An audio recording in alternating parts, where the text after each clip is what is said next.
ঢাকা দক্ষিণ সিটির মেয়র হিসেবে বিএনপির নেতা ইশরাক হোসেনকে শপথ পড়ানোর দাবিতে তার সমর্থক এবং নগর ভবনের কর্মচারীরা আজও বিক্ষোভ করছে। আর এই বিষয়ে আরো বিস্তারিত তথ্য জেনে নেব সহকর্মী ভাস্কর ভাদুরীর কাছ থেকে।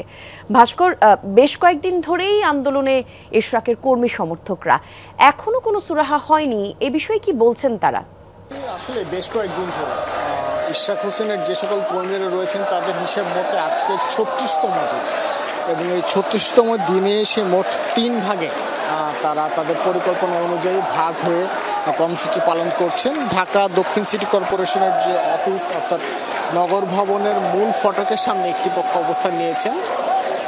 দ্বিতীয় পক্ষের যে সকল কর্মীরা রয়েছেন দ্বিতীয় ভাগে, তারা নগর ভবনের যে মূল ভবনটি সেই ভবনের সিঁড়ির সামনে এসে অবস্থান করছেন, দেখতেই পাচ্ছেন ক্যামেরার মাধ্যমে। এখন আমি দেখাতে চাচ্ছি যে তৃতীয় ধাপের অর্থাৎ আজকের যে মূল অনুষ্ঠান, সেই অনুষ্ঠানের জন্য ইশরাক হোসেনের কর্মী, বিএনপির কর্মী এবং নগর ভবনের কর্মকর্তা এবং কর্মচারীদের একটি অংশ তারা কিন্তু মূল ফটকের যে প্রবেশদ্বার সেখানে কিন্তু অবস্থান নিয়েছেন।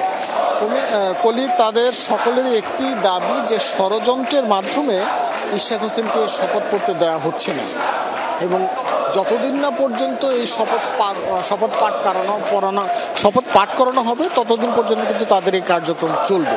যদি আমরা জানতে পেরেছি 12টার কিছুক্ষণ পর ইশরাক হোসেন নগর ভবনে আসবেন, এবং আজকে তার দুটি কর্মসূচি রয়েছে।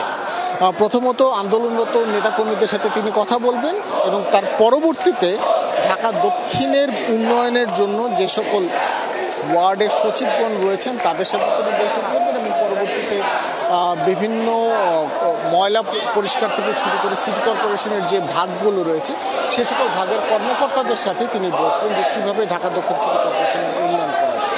তবে এত কার্যক্রম চলল, ঠিক কবে নাগাদ এই শপথ বাক্যটি পাঠ করানো হবে সেই বিষয়ে কিন্তু নির্ধারিত কোনো ধারণা উপস্থিত কারো মাঝে নেই। ধন্যবাদ আপনাকে ভাস্কর।